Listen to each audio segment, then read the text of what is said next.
Okay, hello everyone, and welcome to my podcast, Healthy Alternatives. And today I'm your host, Dr. Christine Sauer, and today I have on my podcast Marty Ettington, an engineer. He was in business for 30 years, and he wrote 30 books about health and wellness, spirituality, and he is the founder of the Personal Longevity Program. Welcome to my podcast, Marty, and I'm honored to have you on my show. Tell me a little bit about your life, how you came, who you be, and what you're doing. Thank you, Christine. Enjoyed being here. So my background, I usually describe as a two-track life. In my traditional life, I became an engineer, worked in business, as you said, for 35 years, mostly in information technology, some other areas too. In my other life, I learned to meditate when I was 19, had many spiritual experiences, joined different spiritual groups, had lots of interesting things. And in 2008, I was curious about writing a book on a question that I'd heard, or a claim that I'd heard by Indian yogis. They claim they could live hundreds of years, which is a pretty weird claim. I don't know if you've ever heard that claim. Yes, I heard about it, but I never believed that it was true. Okay. So I did a lot of research on the internet and books I read and people I talked to around the country who are longevity specialists. And I found to my amazement there were people all over the world with good records, church records, government records, books written about them, videos, who were living into their mid-100s and even older. The oldest person I found who seemed to be pretty verifiable was a person from China named Lai Qingyang, who lived to 256 years old. Wow. So this convinced me that there must be some truth to the claims of long-lived people. And there's even videos out there on the internet of people alive today who have these incredible claims of longevity.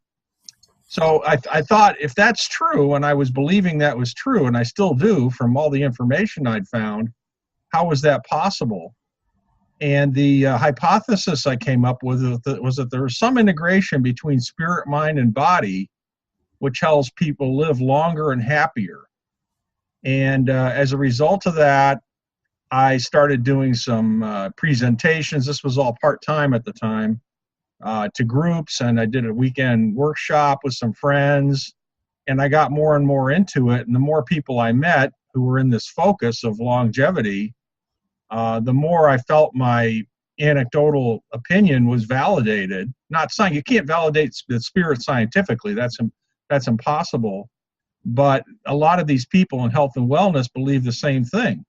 Mm-hmm. So over several years of learning and talking to people, that's when I came up with my 10 principles of personal longevity. I don't know if you've seen those, Christine, on my website.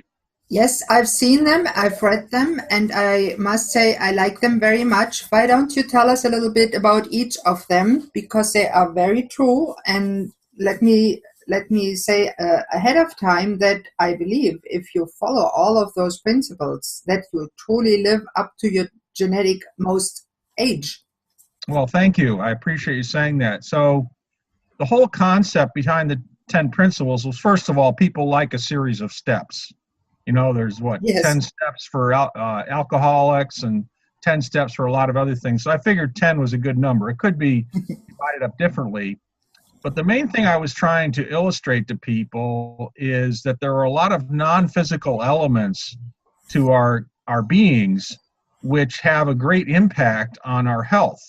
Most people out there, whether it's in science, studying longevity, or health coaches, really focus on things like diet and exercise and weight.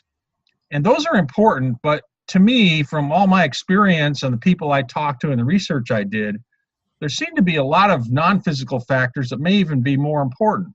Mm. So I'll tell you what some of those factors are. First of all, life purpose. I made my first principle about the longevity of real people because I wanted to open people's minds up about that. But the second thing I came up with was that if you really want to live a long time, you need to have purpose and goals in your life, which are relevant to your stage in life.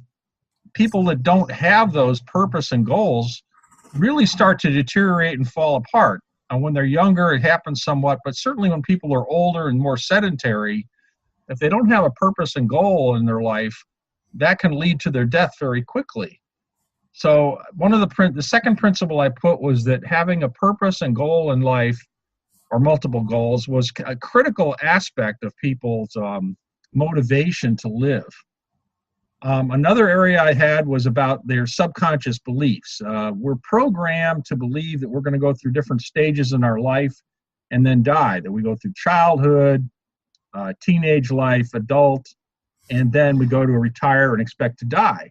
And one of the things that really bothers me about our society is out here in Los Angeles, we have a large cemetery company that advertises on the radio, you're getting up there in your 50s and 60s, it's time to come in and buy a plot. So they're really going after the whole idea that people expect they're going to die in their probably 70s and 80s. So I found that when people expect to die, they actually do.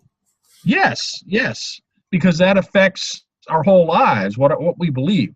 So trying to reprogram ourselves is an important concept, to reprogram ourselves to believe that we can live longer, healthier lives. Another area is our spiritual connection. Again, something that you can't prove scientifically or disprove scientifically, but through my experience, I found that it was a key component of who we are. And when I talk about a spiritual connection, I'm not talking about any religion. I purposely try and be religiously neutral. But I'm talking about deep prayer or meditation or just somebody communing with nature. Yes, it's all the same. Yes, by just connecting with those higher aspects of themselves, I believe they kind of bring a blueprint of health down into their physical body. And my studies of long-lived people, and I did write a book about 4 long-lived cultures around the world. Most of the people in those cultures and individuals that I found records about have some type of spiritual belief or live a very calm, centered life. And there's scientific studies that seem to show the relevance of this to our aging and to our health. Some of the studies have been done on long-term meditators, and they show that long-term meditators have stabilized their anterior nervous system, the part of the brain, the back of the brain that controls our organs and glands. Yeah. And that by stabilizing those parts of our body, those help give us a healthier stability that goes with our whole lives. So I think that's a indirect way of showing that spiritual practices really help improve our health. To me, this is the most important thing a person can do for themselves because it reduces stress, it gives people more happiness. It's generally a very positive thing. Mindfulness is a very positive thing in people's lives. Yes, it's so important. And I really find that many people, especially here, they retire and they live day to day. They don't have a purpose anymore. They lose their spiritual connection. They spend their days watching TV, and then they wither away, get dementia, and die. What a sad case. Yes, absolutely. So then I got into, after there's like 4 or 5 spiritual principles, but those are the highlights. Then I got into some more traditional things in terms of what does science tell us about longevity, and there are some important things that have come out of that. And I mean, like there are different things that you can take, different supplements. An example is resveratrol, which is from red wine, and several studies have shown how that can improve your longevity. Yeah, I'm a member of the Life Extension Foundation for 10 years, which has as a goal extending the human life in a healthy way. So I really like that. Yes. So there are a lot of things from science that are useful. What I generally try and teach people is that there are 2 aspects to health and wellness. There are traditional medicine and health and medicine, which is important and has been very productive in people's lives. Our culture is based on that. But also the alternative wellness practices, everything to do from, again, meditation to massage to acupuncture, Yes, spiritual, chiropractic and all that. I spiritual. find myself that the conventional medicine has done very well in the management of acute diseases. When suddenly something happens, you have a severe infection, yes, they fix you.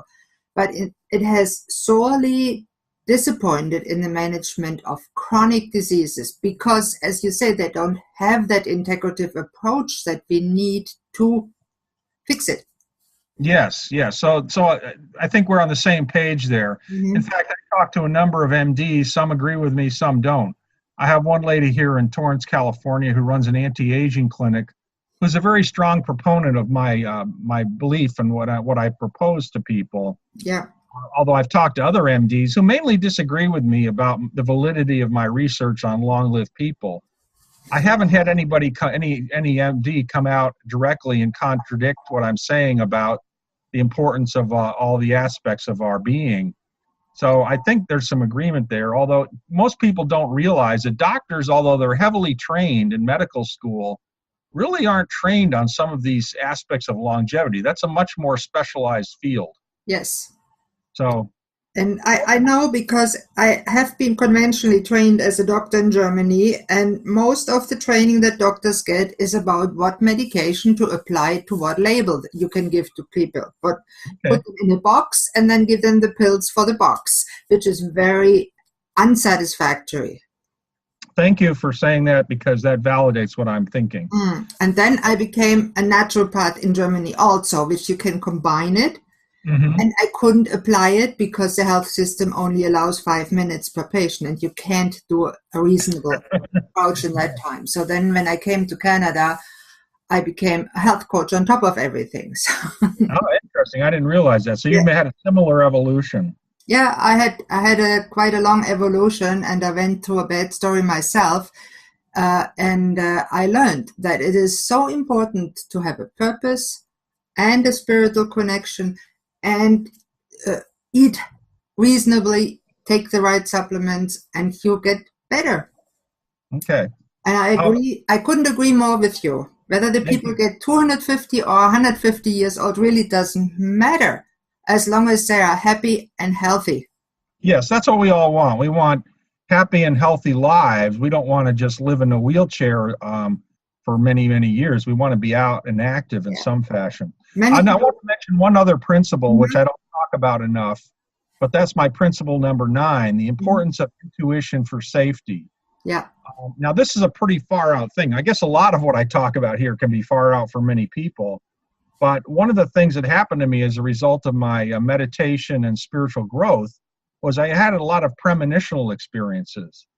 And I wrote a whole book about that, about prophecy and how you can do it. But basically, one of the things I learned is that we can use our intuition for safety. And to me, if you're going to put some principles together about longevity, once you've handled all your health and your motivation and everything, the biggest danger to your life is accidents.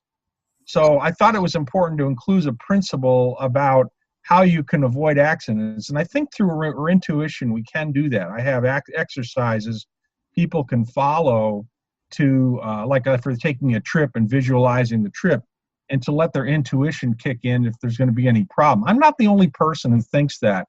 It turns out the U.S. Army is now writing a manual. I don't know if it's the Army or the Marines, but it's how soldiers can use their intuition for safety in battle. So it's really interesting. I firmly believe in that, and I had many instances in my later life when intuition led to something they call synchronicity, and I'm still developing my intuition for safety because I was raised without intuition. It was all reason, science reason. That was it. So in my later life, I developed that all part, and I'm still in the process of doing that. But you're completely right. It is very important, and everybody is intuitive. Well, you're pretty open-minded for a doctor, Christine. I hope I am. I actually researched as a young person already spirituality and psychology and parapsychology, and it was interesting about even about extraterrestrials on Earth. Yeah. Well, it's possible. Well, that's a whole different subject, but I do believe the 100 billion plus stars in our galaxy and 2 trillion galaxies out there are the latest estimates, that there's got to be other consciousness, which is in many cases more evolved than we are. So it's something I believe in, but that's a whole different subject. Yes, it is. Yeah, but you're right. I believe that too. And coming back to health, I think an open-minded mind and a willingness to learn is part of a good health. Yes. So, in my business, I'm kind of a leading edge, I call it, of what a lot of people are propounding. Yes. And I've got longevity coaching programs. I've got online training programs for people who want to learn the longevity lifestyle. I've got a membership site, and I'm partnering with people around the country. And, so if you want to go to my website, can I mention my website? Yes, please do. Okay. You can find out a lot of information about what I'm doing. My website is personal-longevity.com. Again, personal-longevity.com. I have a huge blog on there. I think it's the world's largest blog on longevity. I publish an article or two a week. I'm up to, I think, 950 some articles right now.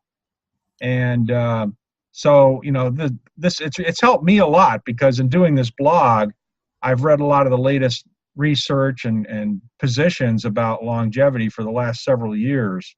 So it's really helped educate me a lot. And I'll mention another interesting fact, if you don't mind. Please do. Our weight is important. It certainly can affect our health.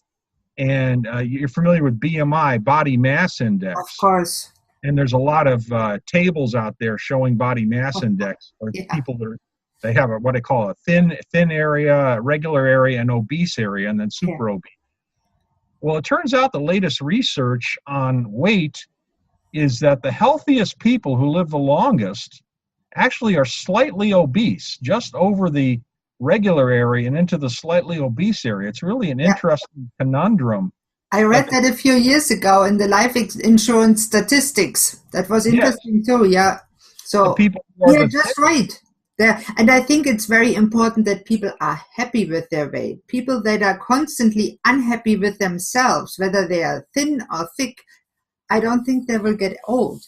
Yes, and also those same studies show that people who are the thinnest, when they get older, we're not going to live as long. So if you're terribly thin when you get older, that's not a good thing either. So anyway, there's a lot of interesting research out there about longevity. Yeah, and I recommend everybody to go to your website and check it out, because there is a lot of good research on it. I was on it. I read some of it. It is really interesting. Thank you. I also want to mention, I just got an article published today in Consumer Health Digest. It's called Get Long-Term Life Even with High Levels of Daily Stress. So I hope people can find that article and read about it. Again, in Consumer Health Digest. It's online. I don't know if they have a printed version. They used to, I think. Well, mostly people go online nowadays, even the older ones, and the ones that stay younger getting old, they do. Yeah. So is there anything else you want to ask about, or no, I am very happy with our talk, and I'm very happy to have you on the show. Thank you very much. And I will post your website, a link to your website in my website and underneath in the description of this podcast. So viewers are sure to find you. All right. Thank you, Christine. Thank you very much, Martin. Have a great day and have a great life. All right. Take care. Bye-bye.